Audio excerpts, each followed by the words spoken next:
सबु चर्चार अंत घटी। बीजेडी टिकेट्रे 5 थर सांसद होइथिबा प्रसन्न पाटसाणी एबे शंख छाड़ी पद्म धरिचंती। दिल्ली रे थिबा नवनिर्वाचित सांसद और वरिष्ठ बीजेपी नेतांक सह कांधरे बीजेपी उत्तरीय पकाइथिबा प्रसन्न पाटसाणी फोटो एबे सोशल मीडिया रे भाइराल हेबारे लागिछि। भारतीय जनता पार्टी रो दिल्ली कार्यालय रे प्रसन्न पाटसाणी जोग देइथिबा जणा पड़िछि।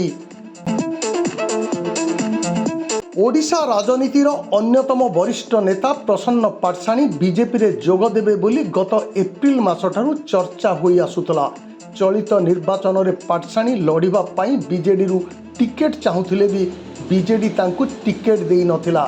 टिकेट न मिलिबारु असंतुष्ट हुई बीजेडी सह रहिथिबा दीर्घ दिनर संपर्क को तुटाई प्रसन्न पाटसाणी एबे बीजेपी रे मिशिचंती, बीजेडी छाड़ीचंती।